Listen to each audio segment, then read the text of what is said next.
Good morning students. आज हम आपकी कक्षा का हिंदी साहित्य का पाठ 14 सोना आपको यहाँ पर कराएंगे। इससे पहले वाले अध्याय में मैंने आपको बताया था कि सोना किस तरह से महादेवी वर्मा जी के पास पहुँचती है और किस तरह से महादेवी वर्मा जी उसकी देखभाल करती है, उसको पालती पोसती है और उसकी जो भी क्रियाकलाप होते हैं उसके बारे में महादेवी वर्मा जी ने बताया है।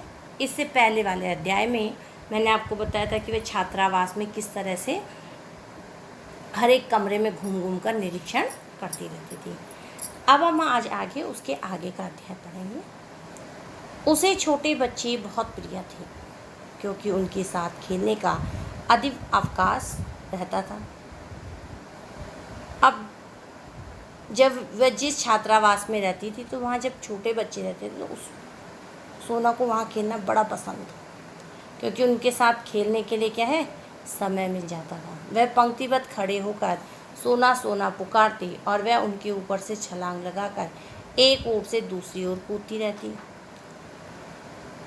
वहाँ सर्कस जैसा खेल कभी घंटों चलता क्योंकि खेल के घंटों में बच्चों की एक कक्षा के उपरांत दूसरी कक्षा आती रहती। अब सोना जो है वहाँ खेल के मैदान में पहुँचती क्योंकि बच्चों के साथ खेलना उसको पसंद था। जैसे ही एक कक्षा का जो है गेम खेल का समय ख़त्म होता तो दूसरी कक्षा का प्रारंभ हो जाता, तो सोना उनके साथ वहीं जमकर रहती और खेलती कूदती थी। मेरे प्रति स्नेह प्रदर्शन के कई प्रकार थे। वह लेखिका के प्रति अपने प्यार को इस तरह से प्रदर्शित करती थी। बाहर खड़े होने पर वह सामने या पीछे से छलांग लगाती और मेरे सिर के ऊपर से दूसरी ओर निकल जाती। वह क्या करती थी कि जब लेखिका बाहर बरामदे में खड़ी रहती थी तो सोना जो है लेखिका के आगे पीछे घूमती, कभी सिर के ऊपर से छलांग लगाती और उनकी दूसरी ओर चली जाती। प्राय देखने वालों को भय होता कि मेरे सिर पर चोट न लग जाए। अब जो उसका ये कार्यकलाप देखते रहते कि किस तरह से सोना क्या कर रही है, अपने कार्य कर रही है, छलांग कराना, तो लोग डरते थे कि कहीं मेरे सिर पर उसके पैरों से चोट न लग जाए, है ना। इस प्रकार से परंतु वह पैरों को इस प्रकार सिकोड़े रहती और मेरे सिर को इतनी ऊंचाई से लांघती थी कि चोट लगने की कोई संभावना ही नहीं रहती थी। परंतु वह क्या करती थी, अपने दोनों पैरों को ऊपर की तरफ सिकोड़ लेती थी और सिकोड़ने के बाद क्या करती थी, ऐसे कूदती थी कि चोट तो लगने का सवाल ही नहीं था।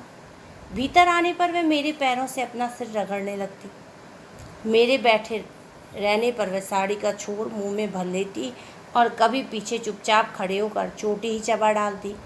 डांटने पर वह अपनी बड़ी गोल और चकित आंखों से ऐसे अनिवर्चनीय जिज्ञासा भरकर एकटक देखने लगती कि हंसी आ जाती। अब क्या था, जब लेखिका अंदर आती तो वह जो है अपना सिर लेखिका पे रगड़ने लगती और अगर लेखिका बैठती तो वह उनकी साड़ी का पल्लू का एक छोर मुंह में भर लेती, मुंह में डाल लेती और कभी चुपचाप पीछे खड़े होकर क्या करती थी, लेखिका की चुटिया चबा देती थी। और जब लेखिका उनको डांटती तो वह अपनी गोल गोल आँखों से इस तरह से देखती थी कि जैसे उसकी जानने की इच्छा हो कि मुझे जो है क्यों डांटा गया। अनेक विद्यार्थिनियों की भारी भरकम गुरुजी से सोना को क्या लेना देना था।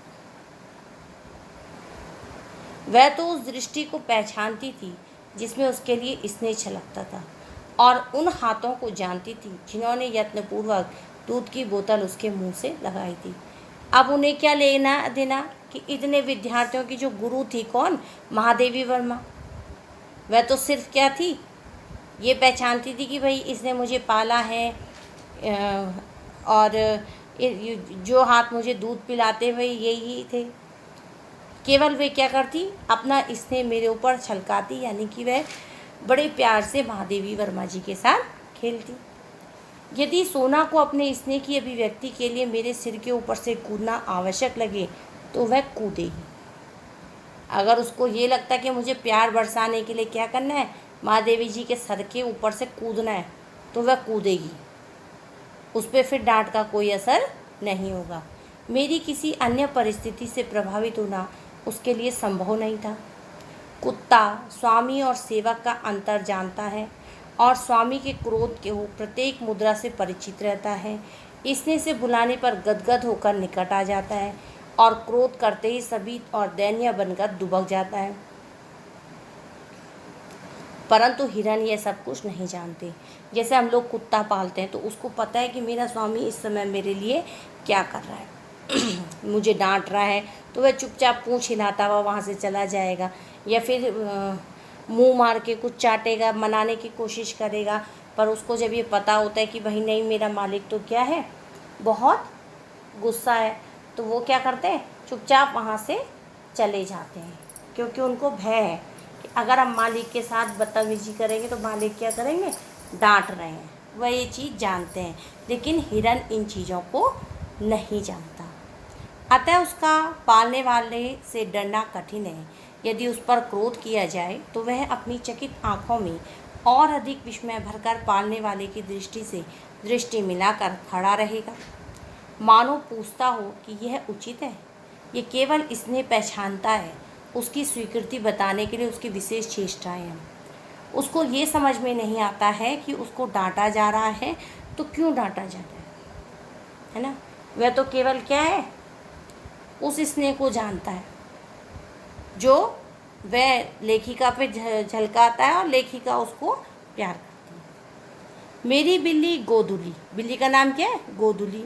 कुत्ते हेमंत वसंत, कुत्ते हैं हेमंत और बसंत। कुतिया फ्लोरा सबसे पहले इस नए अतिथि को देखकर रुष्ट हुए, क्योंकि उनको ये लगा कि हमारे बीच में जो है ये क्यों आया है। परंतु सोना ने थोड़े ही दिनों में सबसे सखिया स्थापित कर लिया, यानी कि दोस्ती कर ली। फिर तो वह घास पर लेट जाती और कुत्ते बिल्ली उस पर उछलते कूदते रहते। कोई उसके कान खींचता, कोई पैर, और जब वे इस खेल में तन्मय यानी कि खेलते खेलते में डूब जाते तो तब वह अचानक चौकड़ी भरकर भागती और वे गिरते पड़ते उसके पीछे दौड़ लगाते। अब लेखिका ने जो है कुत्ते बिल्ली सभी पाल रखे थे, तो जब वह सोना उनके बीच में आई तो वह रुष्ट हो गए लेखिका से कि जो है लेखिका इसको हमारे पास क्यों लाई है। ठीक, लेकिन धीरे धीरे सोना ने जो है सबसे दोस्ती कर ली, और दोस्ती ऐसी कि अब ये लोग उसके साथ खेलने लगे थे, और खेलते खेलते जो है कभी उसके कान खींचते, कभी कुछ करते। तो सोना जो है तब तक तो खेलती रहती। अब जब वह देखती कि ये इस पे ही तन्मय हो चुके हैं, यानी कि डूब चुके हैं, तो वह अचानक चौकड़ी भरकर भाग जाती है। वर्ष भर का समय बीत जाने पर सोना हिरण शावक से हिरनी में परिवर्तित होने लगी। अब जब बहुत समय हो गया, वर्ष भर बीत गया, तो सोना जो है हिरण शावक यानी कि बच्चे से एक खूबसूरत हिरनी में परिवर्तित होने लगी। उसके भीतर के पीताभ रोए ताम्रवर्णी झलक देने लगी। अब वह बड़ी हो चुकी थी, जिसमें पीले रंग की झलक साफ साफ उसके रोमों पे दिखती थी, जैसे कि हिरन होते हैं। टांगें अधिक सुडौल हो गई थी। हिरन की टांगें कैसे होती है, पतली पतली और लंबी लंबी, और खुरों के कालेपन में चमक आ गई। ग्रीवा अधिक बंकिम और लचीली हो गई। पीठ में भराव वाला उतार चढ़ाव और स्निग्धता दिखाई देने लगी, क्योंकि अब वह बड़ी हो चुकी थी। परंतु सबसे अधिक विशेषता तो उसकी आँखों और दृष्टि में मिलती थी। आँखों के चारों ओर खिंची कज्जल कोर से नीले गोलक, और दृष्टि ऐसी लगती थी मानो नीलम के बल्बों में उजली विद्युत का स्फुरण हो। अब उसकी नीली नीली आंखों में ऐसे लगता था जैसे काजल लगाई हो, और आंखें ऐसे लगती थी कि जैसे किसी ने क्या कर दिया हो। नीलम नामक एक पत्थर होता है, ठीक है, जब उसमें बिजली लगती है तो वो और चमकता है बिजली पड़ने पर, तो उसकी आंखें उतनी ही सुंदर लगती। इसी बीच फ्लोरा ने भक्तिन की अंधेरी कोठी के एकांत कोने में 4 बच्चों को जन्म दिया। फ्लोरा कौन थी? बिल्ली। उसने जो है अपने 4 बच्चों को जन्म दिया, और वह खेल के संगियों को भूलकर अपनी नवीन कुतिया थी फ्लोरा, है ना, उसने क्या किया, 4 बच्चों को जन्म दिया। अब वह खेल के संगियों को भूलकर अपनी नवीन सृष्टि के संरक्षण में व्यस्त हो गई, क्योंकि वह अपने बच्चों की देखरेख में लग गई। 1-2 दिन सोना अपनी सखी को खोजती रही। अब वह ढूंढती रही कि फ्लोरा कहाँ गई। फिर उसको इतने लघु जीवों से घिरा देख उसकी स्वाभाविक चकित दृष्टि गंभीर विस्मय से भर गई। अब उसे ये लगा कि अभी तो ये फ्लोरा मेरे साथ खेलती थी, फिर अचानक से ये छोटे छोटे जीव इसके पास कहाँ से आए। तो यह देखकर वह क्या हो गई, चकित रह जाती, और बड़ी गंभीर दृष्टि से, जैसे उसको बहुत सोच विचार में डूब गई कि ये इसी स्वाभाविक दृष्टि से देखती कि ये लघु जीवों से किस तरह से फ्लोरा घिरी हुई है। ठीक है, अब इसका आगे वाला भाग अध्याय में आपको बाद में अगले दिन। धन्यवाद।